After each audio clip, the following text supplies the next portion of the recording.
Trash Talk Radio, coming to you live on MP3 from high on a hill above beautiful Lake Washington. My name is Lestro, and with me as always is the Guru. Yes, sir, yes, sir, yes, sir, yes, sir, yes, sir, yes, sir. And you know how this works. We're here to talk a little trash on a week's worth of sports. I don't know anybody except the Guru, and the Guru knows all. Man, you know, I know just a little something, man. Just a little something, man. Guru, it is episode number 57, and the Boston Red Sox just won the World Series. But no one seems to care. Why is that, Guru? Then, the NFL trade deadline just passed. Who are the winners? Who are the losers? And what were the surprises? Plus, we take a quick look back at Week 8, and then it's on to Week 9 of the NFL. It's Brady versus Rodgers, a potential NFC Championship matchup in New Orleans, the two most underrated teams in the NFL head-to-head, and a big AFC North battle in Charm City. Then, segment 2, we got Guru's Week 8 call-outs and shout-outs. We've got our Bets with Ben segment with Ben Carey of thecurrencykings.com, and you know we're going to round it out with a 2-minute drill. Guru, Trash Talk Radio, episode 57. Let's roll.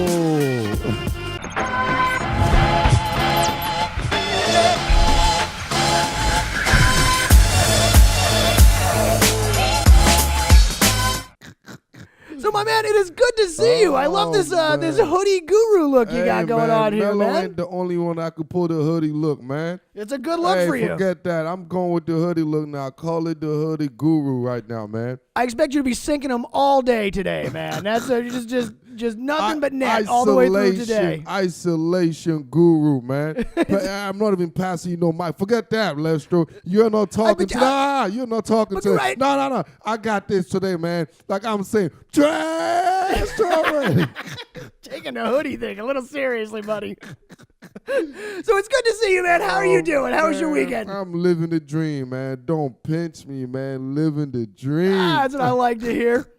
You know, this weekend I watched the World Series. That was what I did this weekend. I was very excited to see the baseball. I got little Lestro off to bed in time to see the most of the ends of the games.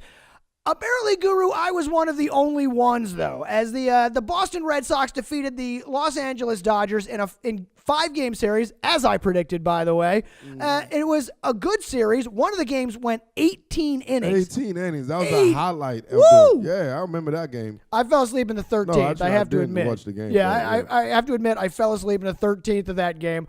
The baby woke up somewhere through the night, and I was like, I wonder who won. And I checked it, and it was still going on. And I was like, whoa, that's crazy.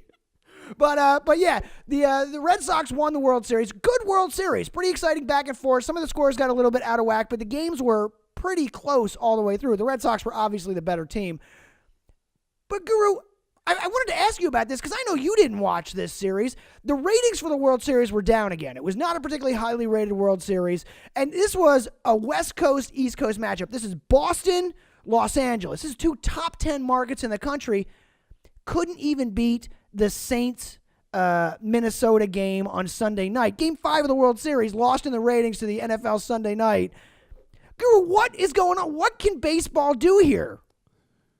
Oh, man. That's a great question. Yeah, it's the $1 million question, right? If I know the answer to that, I won't be talking next to you, Lestro. Oh, I hear how it goes. They got to reinvent themselves. But the thing is, there's so much, like, basketball and football is so far ahead. Like, it's going to take time for baseball to get to that level. It's not going to be instant change. It's going to take gradual decades type of change, I believe, man. Well, what lost you? You used to be a baseball fan at one point, right? I did. So how did they lose you? I mean, they obviously never lost me in baseball. I'm still watching every year, every game, but... A couple of things, man. I think it's a compounding things that lost me personally. From that whole steroid situation, going to the Supreme Court and having those guys all of a sudden, they can't speak English, they can't do this. I seen him on a commercial and he spoke perfect English to me. You know, just all that unnecessary nonsense. Mm-hmm. And it's just, the stars are they're not larger than life.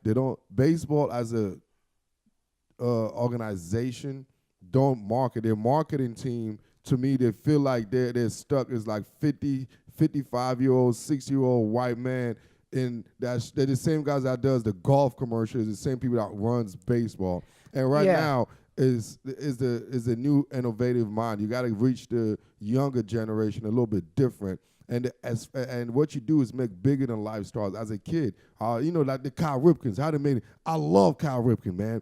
Bigger than life stars, man. The Derek Jeters, and now the other stars just became the last of the Mohican was David Ortiz, Big Papi. Big Papi up there in Boston. The last of the great ones. Now you really don't have they don't build up this elite stars like per se. NFL does with Papa John commercials, Subway commercials, the NBA, they'll run the Nike commercials. You witness this. It's like their commercials are deep. Baseball players, I guess it might be because the language barriers and it being such an international game and majority of the players being non-American per se. I don't want to say majority, I might take that back, but a lot of the players, majority of the stars I know, another culture, it might be the reason why. It might be because they can't really the language barrier, so they can't spotlight them like the American stars. Well, I think you were onto something when you talked about the marketing and the way they do it. I think that one of baseball's problems, because, more people go and see baseball every year than any other sport. Now, granted, there's 162 games in a season. They're out there every day. But if you take a packed NBA arena and you take everybody and walk them across the street to the baseball stadium, it's an empty baseball stadium. Baseball stadiums hold about twice as many as an NBA arena. So a lot of people go see baseball, but the MLB has marketed baseball as sort of a local sport. We in Seattle, we're supposed to follow the Mariners. We get the Mariners every day, and that's where the coverage is. And then, the national stations do it. If you're in Philly, you watch the Phillies. If you're in New York, you watch the Yankees and the Mets. You're in Boston, you watch the Red Sox. And when your team falls out of the playoff picture, usually you're not watching anymore. The World Series isn't built up as this giant national thing because you're watching your local team. In football, you watch football. On Sunday, you sit down and whatever game CBS shows you, you're going to watch because it's football. Baseball doesn't do that. Now, the NBA has a similar grind. They have an 81-game season that goes on for many months. But they build stars in the NBA. They found a way to market the players, man. I want to watch the Lakers. I want to watch the Warriors. I want to watch the stars playing basketball, even though I'm not in LA. I got you on that, Lestro. I don't think I really take it in. I don't think I agree with that, No, you don't think it's because it's the local versus a national game? Because I think even like every sports model is set on your regional. Your base is your region. Right. Like every game, like the Redskins, I'd say Redskins, Seattle. Every sport you're in, that specific team is the team you follow. And every sports go through the grind like the Bills or the Giants fan base. They're 1-6. They're off the playoff, but they still go watch the game. So I can't really necessarily, they're not going to the playoff, but they still watch football and all that. I watch other teams. So I won't necessarily say it's a regional fan base. They still watch other teams. They watch the Giants at 1 o'clock on the East Coast, and there's a 4 o'clock game that they stick around for. The most important thing I'm trying to see that I think that's killing is the marketing. I think it's the more marketing because I'm going to give you main reason why football is different. You got to watch every game because the number one gambling sport in America. Well, that's true. It's football. It's true, yeah. It's football. So football is an anomaly. You take that away, because football, I'm going to watch it. I don't care who's playing because I have my money in the game.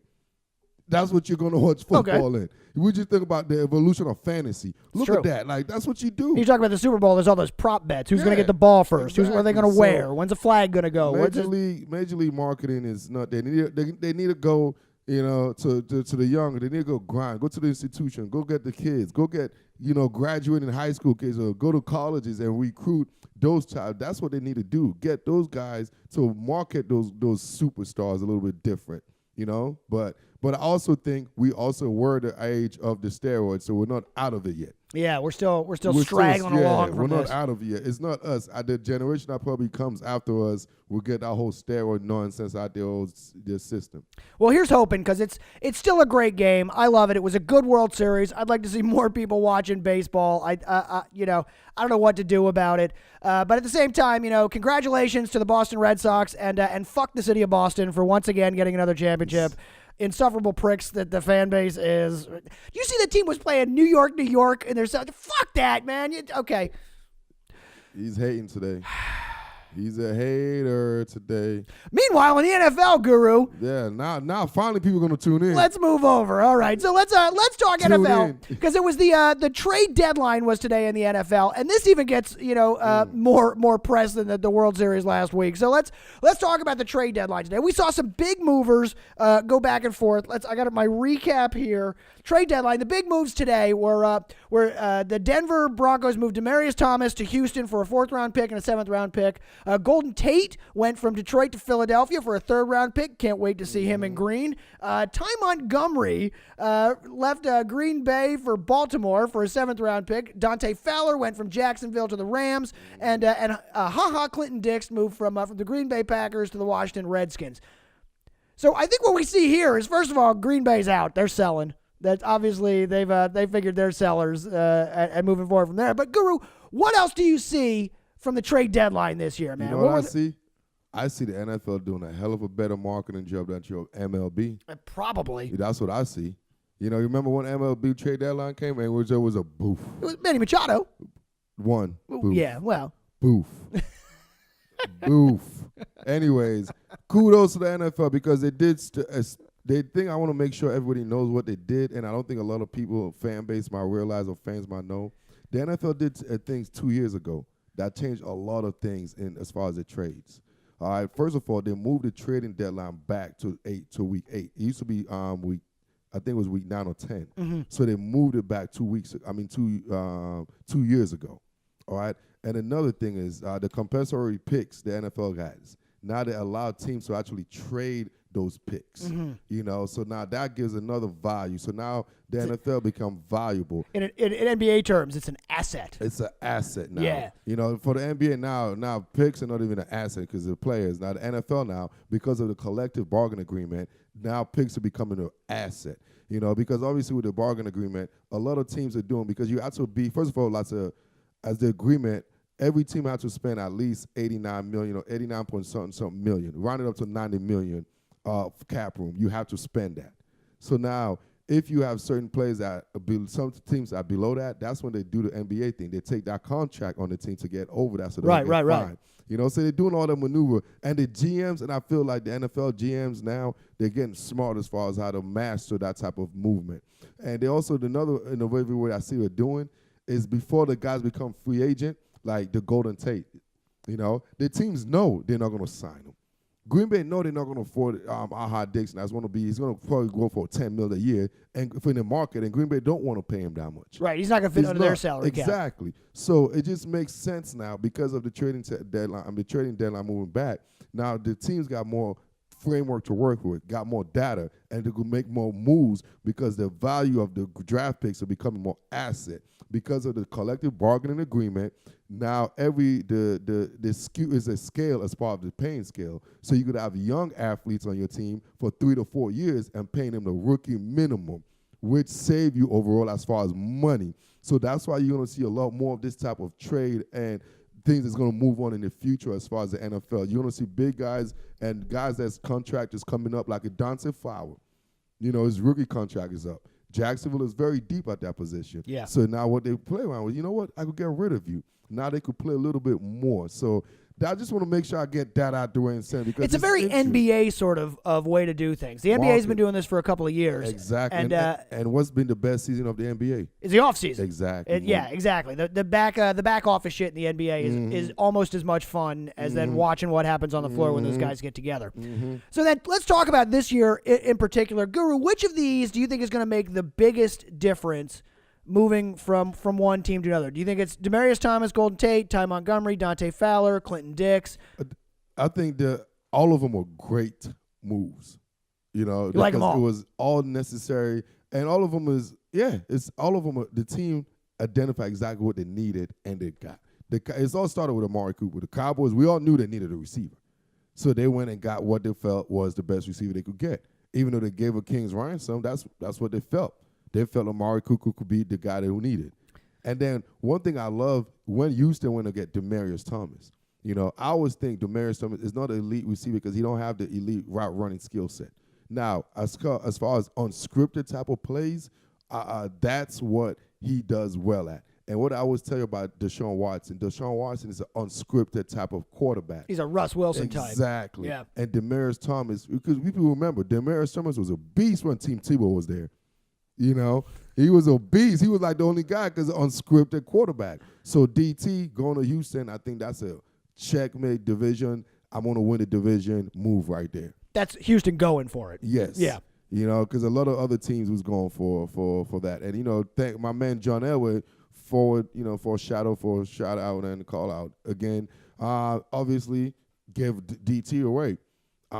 Green Bay with Aha Dix. I think the Redskins, they needed a receiver. Yeah. But Demaryius is gone. Amari got with the Cowboys, and they made the next best thing. They picked the safety because guess what? What did Philly do? Philly picked up a Golden Tate. One of the big name receivers on the market. Exactly. I actually like this move a lot for Philly. I love Golden Tate when he was here in Seattle. I think that he is a highly skilled receiver. I don't think he's ever really gotten the sort of play that he deserves, if you will. But I think Philly's going to be a good spot for him. I think it's good to get him out there. I think that's a great pickup for the Eagles. Yeah, I definitely. And for a third-round pick, you can't beat that. His skill set fits exactly what Dougie P and what they do, especially as far as the jet sweep, the quick receiver screen, and the yak. He runs, run after the catch. He's elite at that. That's what made Golden Tate all this money, is that aspect of his game. So I think that's a great move. So now obviously Philly is trying to repeat, so they're going for it. The other big move in the NFC East was Clinton Dix coming to Washington, which you said is they couldn't get a receiver, so this is the next best thing. Absolutely amazing. They shore up the back end. DJ Swearinger and Aha Dixon now might be the best safety tandem in the league. Since 2016, the two best safeties as far as causing interception in the NFL has been 1A, 1B, DJ Swearinger with 11 INT since 2016, and Clinton Dix with 11 INT 2016. And right now in 2018, the NFL leading interception getters, number one is DJ Swearinger with 4, and number 2 is Clinton Dixon with 3. So I think what the Redskins just did now is create because we already mentioned a couple last episode about the defensive line. Right. And now the capital D. That's what I call them.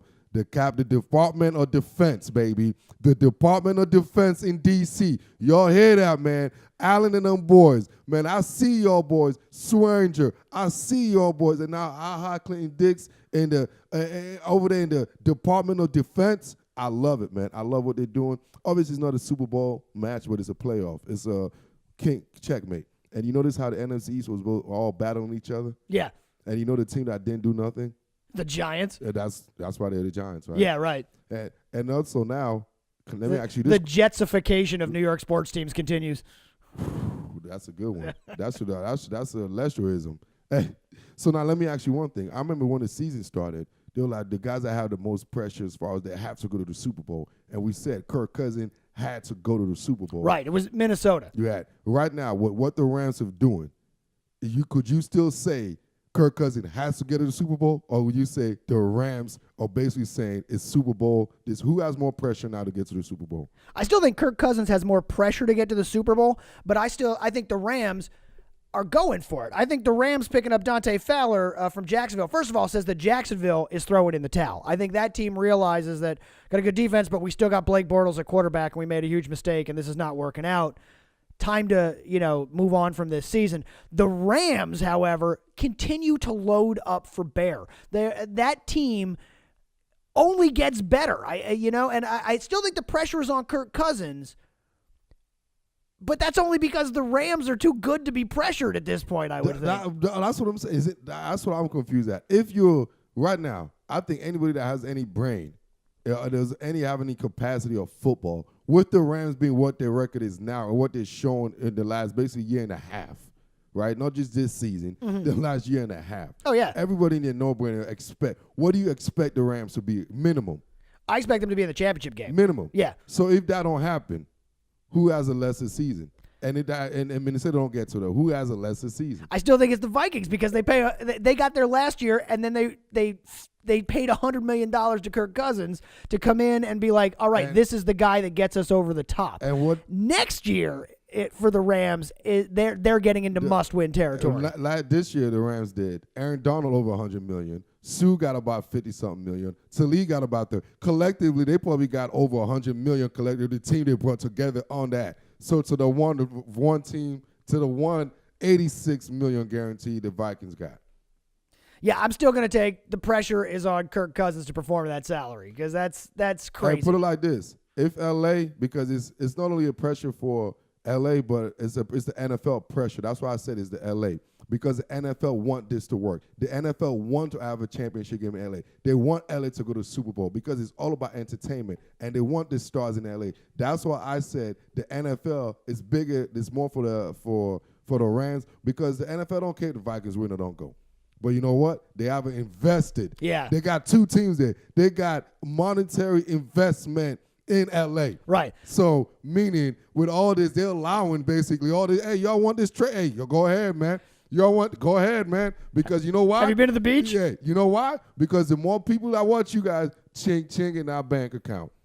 So, Guru, before we move on from this, let me ask you a couple of quick questions about the trade deadline. Final things here is did anything surprise you out of this trade deadline? Like, for example, Derek Carr still with the Raiders. Le'Veon Bell didn't go nowhere. Le'Veon Bell didn't even go back to Pittsburgh, let alone get traded. He's coming up in the next couple of weeks. But, yeah, Le'Veon didn't get traded. The Raiders didn't get rid of Carr.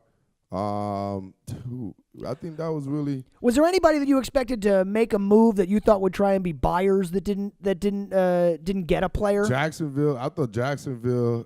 Yeah, it seems odd to me that they opted out. Before anything. I guess John Elway and Denver, they were subtracting. Who can tell?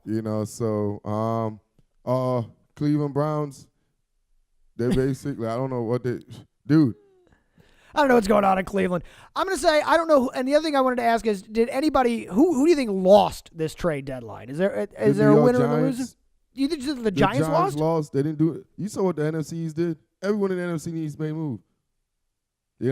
They lost. I think Detroit's basically banking it. Green Bay, they just basically like, we fold. Yeah, Green Bay's folding it. They're folding. Really, I think the team that basically the NFC, everybody in the NFC East won. It was the NFC East team. It was the NFC East trade deadline. And I'm going to say the team that lost this one, that lost the trade deadline this year, was the Cowboys. Because of what they gave up for Amari Cooper. That for the first-round pick for Amari Cooper, it just seems to me that was a huge price to pay, and then not doing anything else that's not enough for that team. That's not enough with the Eagles team and then getting a receiver, and with the Redskins team getting another safety. I don't think Amari Cooper gives them enough juice, and I just don't. I think if anybody lost, it's the Cowboys for thinking that they had that shot a week ago. I understand that, but I think the Giants, they lost because they didn't do nothing. Fair enough. They still need a quarterback down on that team. They didn't do nothing. All right, Guru, we are running up on time here, so let's do a quick preview ahead for Week 9. We'll talk a little bit of Week 8 when we do your call-outs and shout-outs, I'm sure. But moving ahead to Week 9 this week, we got a couple of big matchups. The biggest, of course, is the battle of the all-time greats, the GOATs, if you will. When we got the Packers at Patriots this week. Aaron Rodgers and the Packers head into to face Tom Brady and the Patriots. Should be a huge game, except we just saw the Packers selling off. What do you think of this one? The NFL wants to get a high-scoring match going on between the GOAT and the guy that has all the ability that's better than the GOAT, but somehow the GOAT got the jewelry. Even Michael Jordan had to say something about that, man. Shout out to that MJ commercial, NFL. We just talk about their marketing, right? Absolutely, yeah. They got the NBA. They didn't Mike Trout saying nothing. Oh, man. They got to get Bryce Harper doing some shit like that. But anyway. Brady, you believe? I think they said this is the second time they played each other. This is the Sunday night game. No, this is the second match between Brady and. Is that it? Only the second time? The other time, either Rodgers had the clavicle this or some nonsense. So Rodgers won it in the Green Bay Lambeau. Was it 3 years ago when they last played? So New England is doing New England things. Yeah, and it's in New England on Sunday. It's the big Sunday night game, so that's a huge matchup there. Another big matchup is the possible NFC Championship preview of the Rams and the Saints. And so before I get into this, I want to ask you, the Rams remain undefeated, picked up another win this week. I guess the question here is, do you think the Saints can beat them? And if the Saints can't, can anybody beat the Rams from here on out? Yeah, I think it's all about matchups. The Saints give them a very challenging matchups. What makes the Rams great is the offensive line. The Rams have the best offensive line in football. The Rams got the best pass rush offensive line, the best screen set offensive line. They have a veteran offensive line, professional offensive lineman. From Sullivan to Rogeworth. Like, you've seen the guru talk about their linemen before. And that's the key right there. And the Saints has a very good D-line. They have a very good underrated D-line. Jordan over there is my man. You remember when I talk about my man? Man, you Jordan? love the Saints. You know that. So I think the Saints D-line and their secondary play is equipped enough. Now the Saints just got Eli Apple, so that's a little bit of an upgrade. So I think, how I feel about my man Lattimore. Marshall Lattimore could handle any type of receiver, inside, outside, slot. So I think that kind of matchup, and as well as Drew Brees and the New Orleans also know how to play big boy football as far as running with Ingram and Kamara, and also could play that cute ball if you want to get the ball out there with Drew Brees and getting Kamara and Michael Thomas, who I believe is the best receiver in football. So I think that matchup-wise, it could be – I like that. Sean Payton going against Sean McVay, the battle of the Sean. In New Orleans, I see Captain Drew Brees giving the Rams their first L. This is the week the Rams get tripped up. This is the week. All right, I like that. Take that straight to the Mercedes-Benz bank. Sing Walla Beam. All right, so Guru, from one LA team to the other, the Los Angeles San Diego Chargers are at Seattle this week. And you were saying before that you think these are the two of the most underrated teams in the NFL going up against each other. Now, both of them are trying to keep their playoff hopes alive going forward. What are you seeing and what are you watching for in Seattle this week when the Chargers come to town? The thing is, it's the defensive. Obviously, they're both cover 3 defense. Bradley's over there at the Chargers, and Pete and that's former Seattle defensive coordinators. So they know quite each other. The Seahawks know that defense pretty well because they go against that defense every damn day, and so that's gonna help Russ side. The Chargers, who I believe is the most talented team overall in football. I think for player to player, as far as their quarterback, as far as skilled players, as far as O-line, as far as D-line, as far as everything come together, I think they are one of the most skillful team in football. Yeah, I think Phillip Rivers is consistently the most underrated quarterback in football. He needs that ring, which I think this is going to be a very good year for him. If he was on a real team, then it'd be much better. He'd be a much higher rated. I think we'd be talking a lot more about Phillip Rivers if he wasn't on the Los Angeles San Diego Chargers. This two teams are just flying under the radar. I think that's exactly how they want it. They both got a tough running game. They like to run the ball. They like to play defense, and they both have a MVP caliber quarterback. I think it's going to be a very interesting game. I think it's going to be a high scoring game. I think those guys know how to go against a cover 3 scheme, which they both run. And I think it's going to be a more of a shootout. I think it's going to be more of a 31-27, ball game. And I think the Chargers are going to pull one out because I think overall they have a better team. All right. So, excuse me. From a high-scoring game to what it's probably going to be a low-scoring game. 31-27 is not a low-scoring game. No, to a low-scoring game. Okay. That's a high-scoring. To a low-scoring game. We're going to get an AFC North matchup between the Steelers and the Ravens down there in Charm City in Baltimore this week. This should be a grudge match. These are teams that, again, we know the AFC North. We talk about the greatest rivalry in football is the NFC East because nobody likes each other in there. But, man, the AFC North is the same way. This is a division when they get together, it always seems to be cold no matter when in the year it is. It's always cold and it's always low scoring. What do you like going forward here with this one? Easy. I'm going to make this quick and sound for you guys, all right? Because this is exactly how it's going to be a knock, down, drag out, nose bleeding.